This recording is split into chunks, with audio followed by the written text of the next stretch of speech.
Binuksan na sa Davao City ang 10th World Travel Expo na dinaluhan ng iba't ibang travel agencies, exhibitors at tourism stakeholders na nag-aalok ng travel deals at promos para sa summer season. Si Mesac Eros Javier sa detalye. It's official, binuksan na nga ng AdAsia Events Group ang Year 10 ng World Travel Expo dito sa Ayala Mall sa Brisa, Davao City. Dinagsa ng mga travel agencies, exhibitors, tourism stakeholders at travel enthusiasts ang expo upang tuklasin ang iba't ibang destinasyon at travel deals. Pinangunahan ng pagbubukas ng 3-day expo nina Department of Tourism Region 11 Regional Director Tanya Rabatan at 3rd District Davao City Councilor Mirna Dolodo Ortiz kasama ang organizers ng event. Tampok sa World Travel Expo ang iba't ibang exhibitors mula Luzon, Visayas at Mindanao na nag-aalok ng eksklusibong travel promos ngayong summer season. Nagpahayag naman ng kasiyahan si AdAsia Events Group Managing Director Miles Caballero at ang mga panauhin ng lokal at nasyonal na pamahalaan sa pagbabalik ng Expo sa Davao City dahil malaking tulong ito sa pagpapalakas ng turismo sa rehiyon.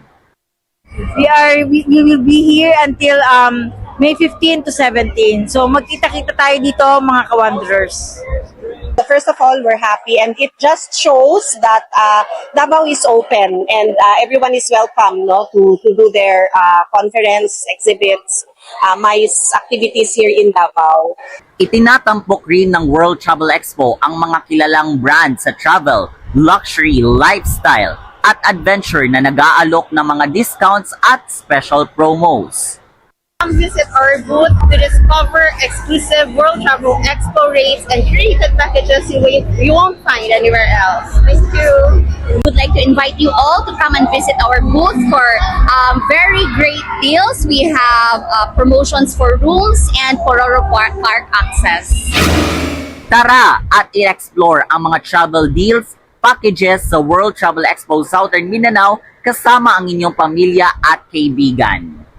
So we are of course promoting some of our hotels and resorts here in Davao. Aside from that, we have also exhibitors coming from Cebu, from Bohol, from Manila, and also Puerto Princesa, Palawan. So of course, we are inviting everyone to visit the event here in Ayala Mall sa Brisa. Mula sa Davao City, Mesac Eros Javier para sa Mata ng Agila. Matatag, matapang, matapat.